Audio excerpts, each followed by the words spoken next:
Beautiful day, Tomasians at heart, and everyone in between. You are watching another episode of the Self-Care Therapy. This episode is titled, Aalis ng Madilim Pa, Uuwi ng Madilim Na. I am Pau. I am 19 years old from the city of Las Piñas. It's pretty far, but I'm also joined with someone who lives pretty far away. Hi everyone, I'm Anne Margaret Infante from Monpol 2, but you can call me Meg. And yes, I live pretty far away. I am from Bacoor, Cavite. All right. So, the gist of this episode is that we are going to talk about the life of an uwian person from a very far away place. So, even if I'm a dormer myself, I also do uwian. So this is going to be a very interesting topic. So Meg, given that you are living in Bacoor, Cavite, which is pretty far from Manila, how do you begin your day in order to go to school? Okay.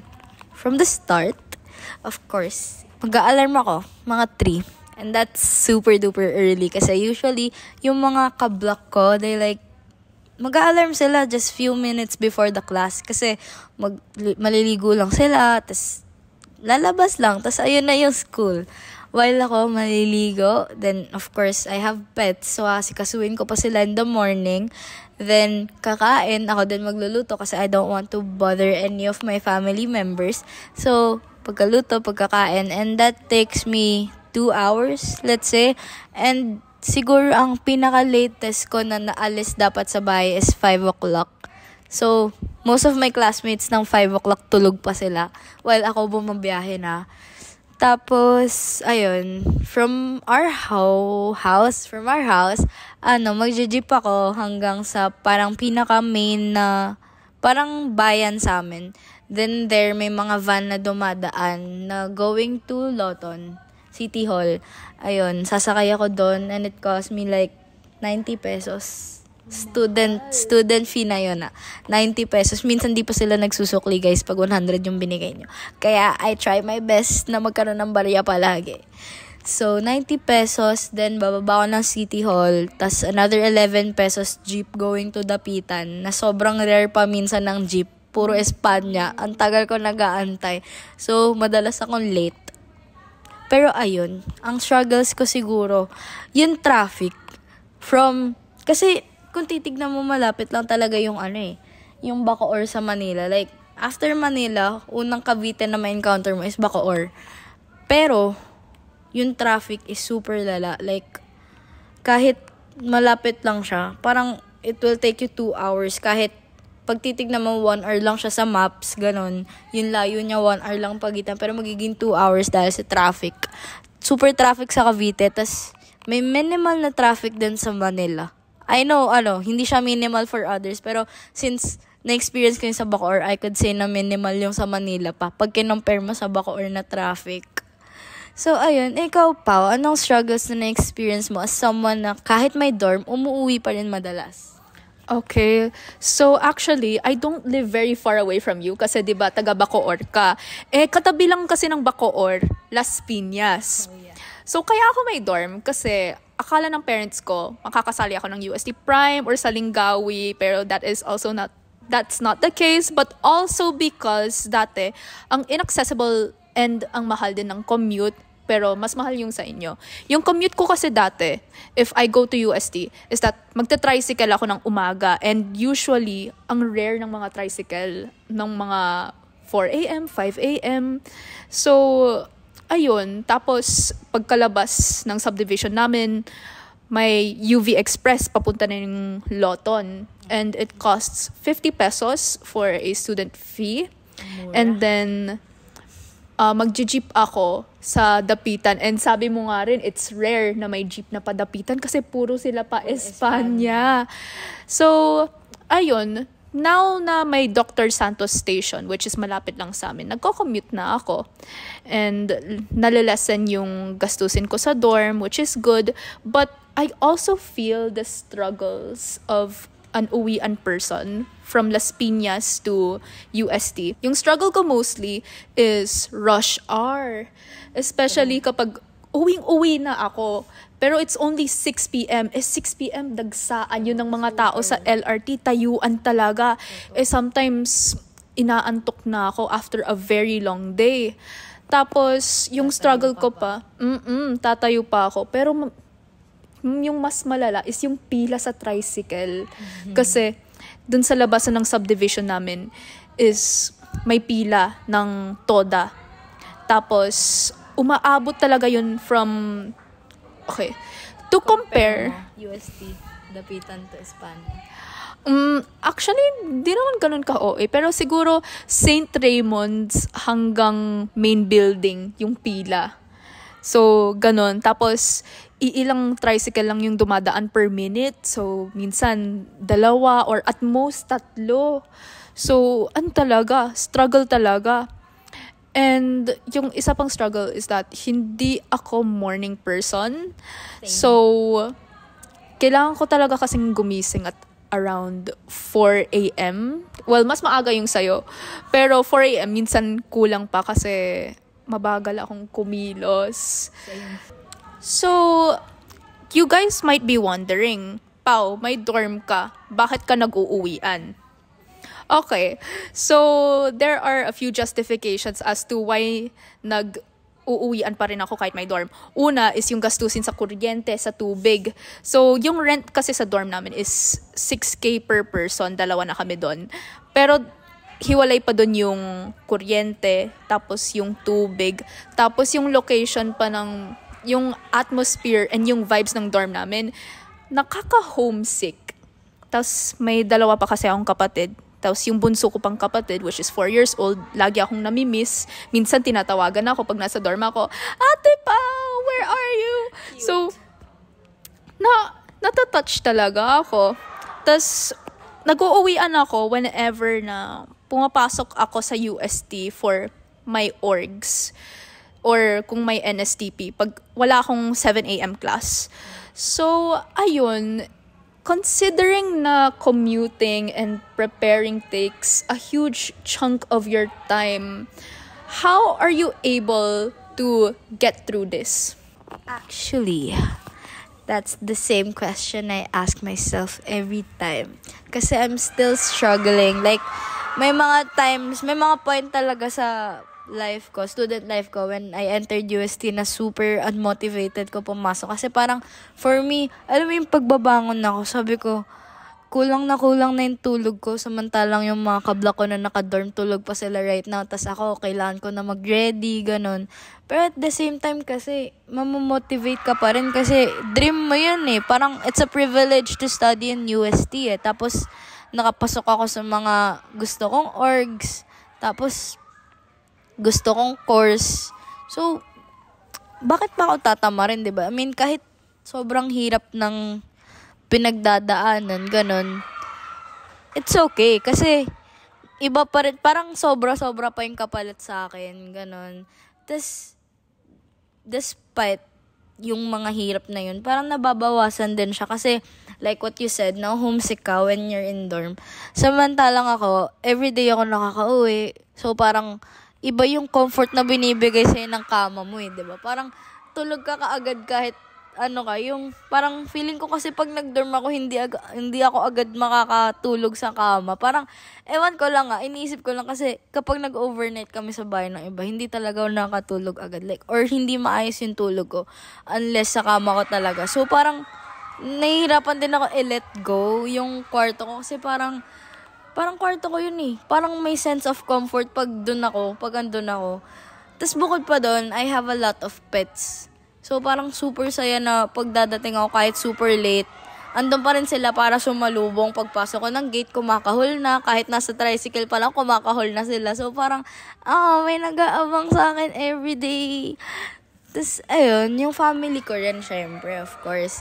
Kasi sila yung inspiration ko. Nauwian ako. Kasi lahat sila, 5 kami magkakapatid. Tapos lahat sila uwian. From Manila din. Pero kasi, syempre, iba pa yung times back then. Like, pag kinumpare mo yung traffic, iba pa yung traffic nun. Sa traffic ngayon, like, let's be honest, mas malala talaga ngayon. So, ayun. Pero, they survived that. So, kakayanin ko rin. Pero hopefully mag-dorm na rin ako. So stressful na may orgs, 'di ba? 'Di ba? Grabe yung org ko. Tas mostly pa ng orgs dito sa UST. Ano siya? Gabi yung trainings, 'di ba? So kahit yung klase namin is until tanghali lang or like pinaka-late na 3. Hindi pa yun rush hour, 'di ba? Sarap na umuwi ng 3 kasi wala pang traffic. Totoo. Pero I had to wait until 5 para sa training ko. So parang 'di ba? Nakakapagod siya, pero syempre, ang saya mag-training kasi passion mo 'yun eh, gusto mo 'yun eh. And like gusto mo yung team na 'yun, dream mo 'yun eh. So parang okay, kahit nakakapagod, go lang. Ikaw, Pao, 'di ba may mga orgs ka din? Paano mo nababalance 'yon, yung uwian, orgs, studies? Well, nababalance ko siya because of the nature of my org. So, as you guys know, debate orgs are very academic. Part kasi ako ng dalawang debate org. Yung Tomasian Debaters Council, tsaka yung AB Debate Parliament. And yung nature talaga ng training namin is, bukod sa nakikipagbardagulan kami sa isa't isa, nagre-readings din kami on the side. So imagine, pol sci student, nagre-readings na nga ako for my class. May iba pa akong readings. Pero it's giving me an advantage. Kasi even if kulang na kulang ako sa readings for my major, nasasagutan ko pa rin yung questions ng profs namin. So nababalance ko siya kasi I'm basically doing the same thing in my org and in my academics. Pero yeah, share ko na lang din kasi you shared the perks of being an uwian person. And di ko pa na-share yung perks of being a dorm person. So, ayun nga, it's more convenient as you said na pwede akong gumising ng kahit ilang minutes before the class. Just get ready and all goods na. Tapos, pwede ka pang umuwi ng dorm kapag may vacant ka to sleep. And, ayun, hindi mo na kailangan mag-deal with rush hour. Pero, there are also struggles na a dormer faces. So, kami mga dormer, na-mention ko na to kanina, we're prone to getting homesick. We're prone to getting homesick kasi syempre, hindi namin nakakasama yung pamilya namin. But also, the fact na kailangan mong magtipid talaga. So, actually, kami ng roommate ko, ilang oras lang kami nag-e-aircon. Pag matutulog na kami, dun lang kami mag-e-aircon. Kaya tambay talaga ako ng library kasi ginagamit ko talaga yung kuryente dun. Dun ako nag-charge, dun ako nag-refill ng tubig. In terms of pagtitipid, imagine kayong mga uwian, nakakakain kayo ng homemade food, mga lutong bahay. Anong tinitiis namin? Sardinas, noodles, tuna. Tapos, ang unhealthy pa. So, yeah. Pray for my organs. Pero, ayun, it's fun to experience both worlds. And I'm still lucky kasi nakaka-uwi ako somehow. Kasi yung blockmates natin, 'di ba? They live far away talaga. Hindi feasible. Hindi pa feasible yung uwian every weekend. So, ayun. What else do we have to talk about? As an uwian person, ang ma-advise ko sa mga nag-uuwian is tiisin nyo lang. And like, aralin nyo yung mga traffic points and rush hour kasi promise makakatulong yun. Swear. Ako minsan, kahit maaga natapos yung klase ko, hindi ako minsan umuwi agad kasi kunwari, isa lang subject ko, ganun. Masasakto sa rush hour. So parang, rush hour pa, papalipasin ko muna. Ganun, importante yun kasi ang dami mong oras na nasasayang sa rush hour actually. Like, imbis na nakakatulog ka na, sa bus ka na nakakatulog. So like, ayun, isipin nyo rin. Tapos, try to consider dorm. Try to consider dorming. Pero if like hindi talaga kasi may kilala akong mga nag-aaral na near lang naman kahit university. And yun din. Pwede ko ba example blockmates natin? Sila Hailey, they're from QC lang. And kahit taga QC lang sila, syempre, Manila traffic is everywhere. Talagang sinasabi nila yung, rush hour pa, hindi mo na uuwi. Kahit malapit lang sila. Kasi super, parang it will save your time if inaalam mo kung kailan yung rush hour. Kasi kahit, kunwari, pag pinalipas mo yung rush hour, mas onti pa rin yung oras na matitake up mo sa pagpapalipas ng oras kaysa yung mag-stuck ka sa rush hour.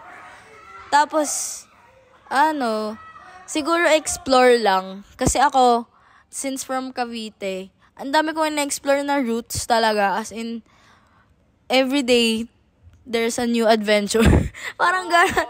Super kasi, ang daming ways to go to UST from Cavite. You got to, parang, i-check mo ano yung mas mura, ano yung saan ka mas mabilis makakapunta. Ayun, don't be afraid to explore kasi part yan ng commuting life mo. Like, okay lang maligaw ka kasi available naman yung Google Maps, available na yung technology. So, wag kayong matakot na mag-explore ng mga lugar-lugar. Basta mag-ingat lang kayo, guys. How about for my dormer girl here? Okay. Well, actually, relate ako dun sa sinabi mong explore lang. Kasi, share ko lang din, 5 kami from my previous school ay nag-aaral ngayon sa UST. And yung roommate ko actually is also from Las Piñas. So, nag-share kami sa isa't isa ng commute routes natin. Tapos, nagulat sila, ba't mas mura yung commuting route ko? Tapos, ba't mas onti yung sakay? Kasi yung sakay nila, tatlong trike sila, tas magbaba sila sa PTEX, tas mag-LRT, tas mag-jeep na naman. Sobrang nun, 'di ba? Unlike sa akin, nagte-tricycle lang, tapos jeep pa, LRT, Dr. Santos, or minsan hinahatid pa ako, tapos Bambang, tas lakad lang. Pero gets ko naman kasi yung isa sa Frasati nagbi-building, tas yung isa sa Albertus. Pero now, let's talk about advice for my fellow dormers. Mapa-weekly uwian man or mapa-monthly or occasional uwian man. So, advice ko sa inyo is track your expenses. Mag-tracker kayo. Yeah, it sounds OA, pero the more you're organized, mas mararationalize mo yung mga gamit mo yung mga pagkain mo, how much you're gonna spend on this certain thing. Kasi even if ngayong college na hindi pa rin maiwasan yung ambagan, in fact, it's much worse ngayon sa college, yung ambagan. Another advice I can give, lalo na sa mga now homesick, is magdala kayo ng mga mementos from home. So, kunwari yung favorite pillow mo or favorite plushie mo, gawin mong unan sa bed mo. Tapos, for those na namimiss yung family members, as much as possible, magkamustahan kayo ng family nyo. Even if may work yung parents mo or may school yung mga kapatid mo, find time na even if 10 minutes man yan a day. Mag-video call kayo, mag-text kayo, magkamustahan kayo. E di mas mafe-feel nyo na kahit super distant nyo sa isa't isa, na may karamay ka. So, I guess, ayun lang ang maa-advise namin sa inyo. This is it for the episode. Aalis ng madilim pa, uuwi ng madilim na. Thank you guys for listening, and we hope na nakaramdam kayo sa aming pareho. Given both our experiences, I hope you learn from us, and ingat kayo guys kung aalis kayo ng madilim pa and uwi ng madilim na. Bye! Bye-bye!